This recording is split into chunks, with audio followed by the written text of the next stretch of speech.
जैसे कि हम डिस्कस कर रहे थे प्लांट सेल्स के बारे में, प्लांट टिश्यूज़ के बारे में, सॉरी। प्लांट टिश्यूज़ में हमने पढ़ा कि दो तरह के प्लांट टिश्यूज़ होते हैं, simple tissues and compound tissues. और सिंपल टिश्यूज़ के बारे में अब हम पढ़ चुके हैं, हम डिस्कस कर चुके हैं। सिंपल टिश्यूज़ क्या होते हैं कि ऐसे टिश्यूज़ जो एक ही तरह के सेल्स से मिलकर बने हों। फिर फर्दर हमने सिंपल टिश्यूज़ की टाइप्स पढ़ी, meristematic tissues, and second one was the permanent tissues. Meristematic tissues की डिटेल हम डिस्कस कर चुके हैं कि मेरिस्टेमेटिक टिश्यूज़ क्या होती है, apical tissues and lateral tissues. And now we have to come to the point permanent tissues. अब हमें डिस्कस करना है परमानेंट टिश्यूज़, ऐसे टिश्यूज़ जो परमानेंट रहें, जिनकी तादाद में ना ही इजाफा हो और ना ही कमी। ऐसे सेल्स जो कि नॉन डिवाइडिंग हो, माइटोसिस ना करते हो, वो टिश्यूज़ क्या कहलाते हैं, परमानेंट टिश्यूज़ कहलाते हैं। इन टिश्यूज़ के सेल्स अपने आप को डिवाइड नहीं करते हैं, जितने सेल्स होते हैं उतने ही परमानेंटली रहते हैं। That's why they are called as permanent tissues. Permanent tissues की मजीद 3 टाइप्स हैं, epidermal tissues, ground tissues and support tissues. सबसे पहले हम पढ़ेंगे epidermal tissues. Epidermal tissues, epi means बाहर वाली स्किन, एपिडर्मल का मतलब ही ये होता है कि बाहर वाली। As we were discussing about the permanent tissues, permanent tissues की जो 3 टाइप्स हैं, epidermal tissues, ground tissues, support tissues, उनमें से जो फर्स्ट वन है वो है epidermal tissues.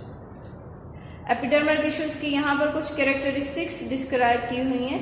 First one is epidermal tissues होते क्या हैं, skin of plants, skin of roots, skin of shoots. किसी भी प्लांट की जो स्किन है या आउटर लेयर है वो एपिडर्मल टिश्यूज़ कहलाते हैं।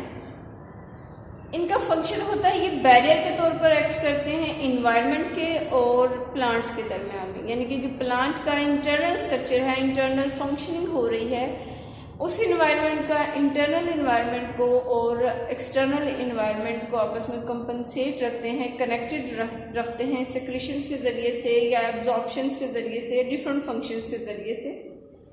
Third one is the characteristics of absorption और सेक्रेशन। अब एब्जॉर्प्शन और सेक्रेशन कैसे करते हैं प्लांट्स एपिडर्मल टिश्यूज़ के ज़रिए से। प्लांट्स की रूट्स या रूट हेयर्स, जो रूट टिप्स हैं, वो क्या करती हैं, वाटर का एब्जॉर्ब करती हैं, मिनरल्स को एब्जॉर्ब करती हैं। और जो लीफ की जो एपिडर्मिस है वो सनलाइट को एब्जॉर्ब करती है मेसोफिल सेल्स के ज़रिए से। तो ये एब्जॉर्प्शन करते हैं, साथ ही कुछ सेक्रेशंस भी करते हैं। सेक्रेशन कौन कौन से हैं, क्यूटिन है, वैक्स है या फिर सेलुलोज है, जो कि एपिडर्मल टिश्यू से ही सिक्रीट की जाती है। एक ऐसी लेयर प्लांट्स अपने इर्द गिर्द, सारे प्लांट्स तो नहीं, कुछ प्लांट्स जैसे कैक्टस है अपने इर्द गिर्द एक वैक्स की लेयर कोट कर लेते हैं, क्यूटिक्स की लेयर कोट कर लेते हैं क्यूटिन की, जो कि इन्हें एक्स्ट्रा इवेपोरेशन से सेव रखती है, ताकि वाटर जो है वो सेफ रहे और इवेपोरेट ना हो सनलाइट की वजह से। Next one characteristic is that specialised tissues होते हैं इनमें कुछ ना कुछ लाजमी। एपिडर्मस टिश्यूज में कुछ ना कुछ स्पेशलाइज्ड टिश्यूज होती हैं जो जिनका स्पेसिफिक फंक्शन होता है, जो स्पेसिफिक फंक्शन प्ले करते हैं, जैसे कि रूट हेयर्स हैं, ये एपिडर्मल टिश्यू से निकलने वाली आउटग्रोथ होती हैं रूट हेयर्स, जो हमने एपिकल मेरिस्टम्स में पढ़ा था, जिसके साइड्स पर फंक्शंस दिखाए गए थे। I will show you again. और सेकेंड वन स्टोमेटा है, जो कि स्टार्टिंग साइंस से हम सब स्टूडेंट्स पढ़ते आ रहे हैं स्टोमेटा के बारे में। ये स्टोमेटा भी एपिडर्मल टिश्यूज़ में ही प्रेजेंट होते हैं। एपिडर्मल टिश्यूज़ की लेयर में ही कहीं कहीं पर ये स्पोर्स मौजूद होते हैं, पोर्स मौजूद होते हैं, जो कि इंटरनल और external environment of the plant को कंपनसेट करते हैं। होम्योस्टेसिस में भी कह सकते हैं कि हम हिस्सा लेते हैं, गैस एक्सचेंज में हिस्सा लेते हैं, एटसेट्रा।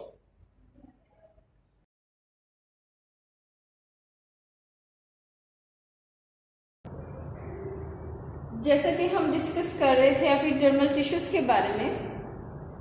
एपिडर्मल टिश्यूज़ क्या होते हैं, स्किन ऑफ द प्लांट्स। यहाँ पर मैंने एक लीफ ड्रॉ किया है, ये लीफ का स्ट्रक्चर है। यहाँ से अगर हम इसका ये क्रॉस सेक्शन एरिया क्रॉस करके इसको माइक्रोस्कोपिकली अगर देखें तो this view will be same. इस तरह का व्यू हमें नजर आएगा। एक ये वाली ऊपर वाली लेयर है लीफ की और एक ये नीचे वाली लेयर है, इनर कह लें या इसे आउटर कह लें, इसे अपर कह लें या इसे लोअर कह लें। तो इस लेयर के दरमियान में यहाँ पर ये मेसोफिल सेल्स वगैरह मौजूद होते हैं, जाइलम और फ्लोएम मौजूद होते हैं, और ये इसकी आउटर एपिडर्मिस होती है और ये इसकी इनर एपिडर्मिस होती है, इनर लेयर कह लें इसे, इनर एपिडर्मल लेयर होती है, जहाँ पर इस तरह से छोटे छोटे पोर्स मौजूद होते हैं। These are the stomata. इसका भी मज़ीद अगर हम व्यू जूम करके देखें तो it will look like this, इस तरह का हमें ये शो होगा। यहाँ पर ये क्या है कि दो गार्ड सेल्स हैं, गार्ड सेल्स के दरमियान में एक ओपनिंग है, दिस ओपनिंग इज स्टोमेटा। अक्सर स्टूडेंट्स को ये कंफ्यूजन होती है, this whole structure is called as stomata. No, this opening, this pore is called as stomata. ये पोर स्टोमेटा कहलाता है और इसके इर्द गिर्द जो दो सेल्स होते हैं, बीन शेप्ड सेल्स, ये सेल्स स्टोमेटा कहलाते हैं।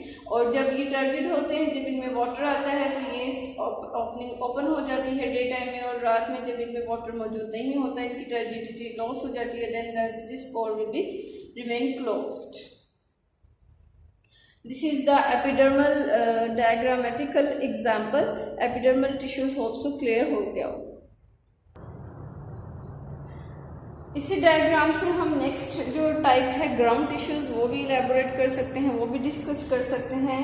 हाउ ग्राउंड टिश्यूज जो होते हैं, ग्राउंड टिश्यूज का मतलब ग्राउंड, ठीक है, सेंट्रल, ये जो सेंट्रल टिश्यूज होते हैं स्किन के ऊपर वाली और नीचे वाली, तो एपिडर्मिस है जो सेंटर में यहाँ पर ये टिश्यूज हैं, these are the ground and supportive tissues, and here these structures, these cells, these whole structure is called as ground tissues. ये ग्राउंड टिश्यूज कहलाते हैं। ग्राउंड टिश्यूज में क्या चीज़ें आ जाती हैं, मेसोफिल सेल्स आ जाते हैं, और ये किस चीज़ के रिस्पॉन्सिबल होते हैं, यहाँ पर ये अबंडेंट सेल्स होते हैं और पैरेन्काइमेटिक सेल्स होते हैं, इनमें वैक्यूल्स भी मौजूद है, फूड वैक्यूल्स भी होते हैं, ये लीफ की कहने की ग्राउंड स्टेज पर पाए जाते हैं।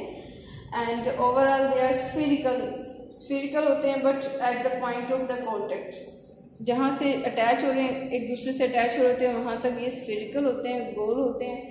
अदरवाइज इनकी शेप थोड़ी सी चेंज भी होती है, और थिन प्राइमरी सेल वॉल भी होता है इनके इर्द गिर्द। प्राइमरी सेल वॉल सेलुलोज की बनी हुई होती है जो, और फूड वैक्यूल भी यहाँ पर मौजूद होते हैं, एंड ये मेसोफिल सेल्स में पाए जाते हैं, ठीक हो गया। And are the sites of photosynthesis here in the mesophyll cells, in these greenish cells photosynthesis occur with the help of chloroplast. So this all the structure is called as ground tissues. The upper and lower, these layers are the epidermal tissues, these are the ground tissues, and this one will be the supportive tissues, जो कि colon chymatic cells और scleron chymatic cells में होते हैं। Okay, यहाँ पर हमारा topic and हुआ है। होप सो आप लोगों को समझ आ गया होगा। अल्लाह हाफिज़। And this is the final presentation of the permanent tissues and its types. You can also take the screenshot of the following diagrams.